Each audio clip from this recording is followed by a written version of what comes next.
Hi everybody, I hope that you're all doing really well today. So I just finished The Invisible Life of Addie LaRue by V. Schwab, and it made me think all along the way about a particular, I don't know if it's a book trope or just a similar plot, a cliche, I don't know. Just, it reminded me about a kind of story that I always really love in books, which is the deal with death, the deal with the devil, the deal with a god, or a plot in which immortality somehow comes into the mix. There have been a lot of books and films that have that kind of trope, which I really love. Like, universally, if that is a trope in the book, then I'm there. And I wanted to talk about some of those today. I think outside of church and hearing like gospel stories, the first time that I would have come across this trope would have been the Tale of the Three Brothers from Harry Potter and the Deathly Hallows, which is a fable in which we meet these three magical brothers who cheat death by building a bridge across a river that is usually treacherous to cross. And because Death is angry with the brothers, he decides to kind of trick them and offers them a gift. The first brother deciding that he wants a wand that is going to be more powerful than any in existence, which Death gives him, but because the brother is so arrogant, he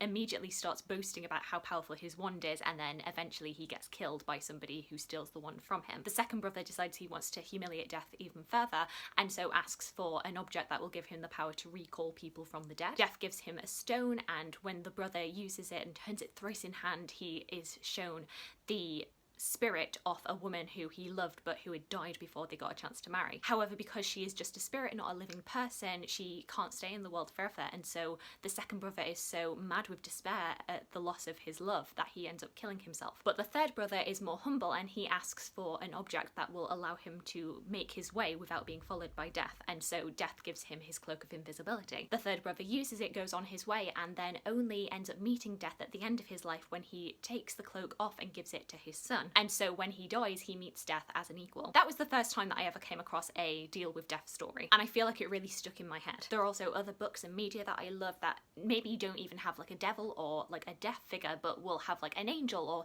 somebody on your shoulder, some sort of spirit like guiding you through your life. Things like A Christmas Carol, things like It's a Wonderful Life. As I've mentioned before, I'm always really fascinated by the personification of death, which is why I've got like these two things here. Even though in the book Thief, Death is not a character who manipulates plot, he only witnesses it. And then we get into the five main books that I want to talk to you about today. Firstly, the story that all of these books kind of take homage from is Faust, and of course Dr. Faustus by Christopher Marlowe is like the most famous iteration of this story. This is the story of the title character Dr. Faustus, who sells his soul to Mephistopheles in exchange for like riches and glory and the ability to do magic. The price being at the end of 24 years, the devil will come to take him back. And Dr. Faustus kind of wastes all of this time and doesn't really do much because he kind of believes that he's got more time. This is a play that I read as part of my Shakespeare's World module because Christopher Marlowe was of course a contemporary of Shakespeare, and it's definitely one that I want to do a reread of. I want to see it performed live because I've forgotten a lot of it. Like, the actual text itself isn't very fresh in my mind, but because it is what all of these other books are kind of based on, I want to go back to this story. But I will say the scene that has stayed in my head for the longest is the final scene, which is the last hour that Dr. Faustus has before the devil is coming to collect him. And it's just this long monologue of him slowly going through despair, and you know, the clock will chime at 1/4 past, 1/2 past, and he knows that his time is almost up, and what has he done with his life? And I'm like,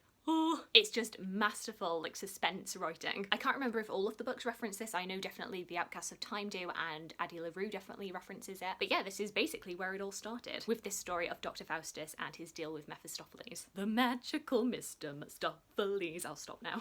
Next up, another classic is The Picture of Dorian Gray by Oscar Wilde. Another one that I really liked at the time when I read it, but I definitely need to reread it. This is the story of the beautiful, young, vain Dorian Gray, who after having a portrait painted of himself laments the fact that he is going to age whilst this portrait will stay young forever, and he kind of ponders the idea of selling his soul in order to keep his youth while the painting would grow old, and his wish is granted. And we see how many years down the line, Dorian Gray is still this beautiful young youth that he had been many years before. But when you look at his painting, the strain of his many years of sin, of hedonism, of not caring for other people has really taken its toll on the painting. I just remember this having such glorious, glorious writing, and I really want to get back to it. Then last year, a little bit off piece, because this isn't really a deal with the devil, and it's not really immortality, but you'll see what I mean, is How to Stop Time by Matt Haig. This book is all about a man called Tom Hazard, who appears ordinary to everybody else, but what they do not know is that he has been alive for, I think, 500 years. I just checked, he was was born in 1581, but was born in a rare condition in which his aging process is completely slowed down. So even though he's like 450 years old, he only appears like a 41-year-old, and predicts that he's probably going to live till about 800 to 1,000 years old. And so we follow his story as he goes through the centuries, trying to keep his secret as best as he can, because obviously if you are seeing a man who doesn't seem to age, people pick up on that, especially in a time where magic is persecuted. And I remember I love this because of the fact that you get to dip your toe into all of these different time periods. Like I say, this is just like a rare genetic condition that he's been born with. Fictional, obviously, but there's no like pact with the devil, and he's not immortal, he will die eventually. But he gets to live this extended life and gets to have a taster of so many different periods of history. And I think that's what really drew me to this idea of somebody who's able to live for centuries. I think my favourite section of this was definitely like the early 17th century when he becomes an actor in Shakespeare's troupe. Mainly because the depiction of Shakespeare, it's the depiction of Shakespeare as you would want Shakespeare to be. He's like really, really kind and witty and funny. Even if it isn't true to how he actually was, it's, like I say, it's what you want him to be. Next up, we've got The Outcasts of Time by Immortality. I know I've been talking people's ear off about this, but I really like it. This is a story all about two brothers, John and William, who are originally fleeing the Black Death in 1348. After an incident right at the beginning of the book, the two brothers believe that they've contracted the plague and that they are very shortly due to die. And they're making the decision on whether or not they go home to their family or whether or not they stay out and die, when a mysterious voice calls to them and offers them the choice. They can either stay in 1348 or they can take the chance on the future. They would still only live for a further 6 days, but they would be spending each successive day 99 years in the future. So the next day would be in 1447, the next day in 1546, 1645, 1744...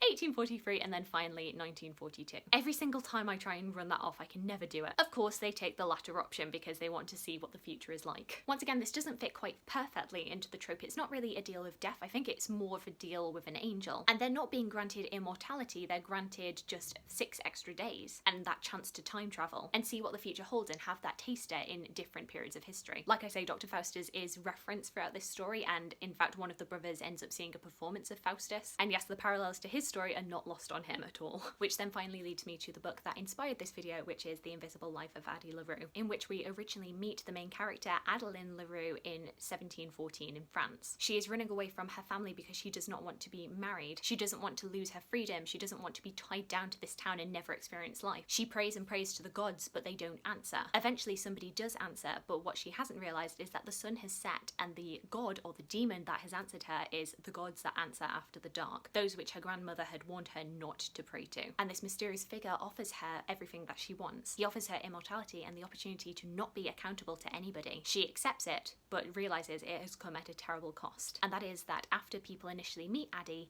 nobody remembers her. And not only do you have the obvious consequences of like your family not remembering you, but it means that she is never tied to anywhere because people just don't remember her. She can't own a home, she cannot hold down a job. Even if she pays for a room for a night, she ends up being kicked out because they think that she's a vagrant who's like barged her way in. Throughout the story we see her interactions with the demon who cursed her, and their quite turbulent, complicated relationship, because he is the only constant in her life, the only person who does seem to remember her. That is until 300 years later when she comes across a boy who seems to remember her and she can't work out why. And yeah, depending on when this video is coming out, I'll probably go into it more in my wrap up, but I love this story so much. Just this exploration of loneliness, of that worry of people forgetting you and what is love. To say I loved it so much, it's not the most historical of the bunch that I've mentioned. I feel like Outcasts of Time and How to Stop Time are much more grounded in their history, and that's because Addie kind of makes the point that when you are living history, you don't recognise it as such. You're just trying to get through your life. You don't always register like these big events are like world-changing bits of history that you're taking part in. What you're getting is less of a historical setting and historical plot and events. You are getting more an atmosphere and what it's like to kind of like drag you away through the centuries rather than really deeply engaging with them, because she can't truly engage with anything. She is tied to no one, not even the time that she's living in, because nobody remembers her. And yeah, so those are 5 books that kind of deals with death, with immortality, with going through the centuries. I know there are other books like Life After Life by Kate Atkinson, but any recommendations that you have that kind of deal with this, do let me know if you've read any of these books and what you thought of them. I'd love to hear from you. I hope you're having a fantastic, fantastic day, and I look forward to talking to you again soon. Thanks. Bye.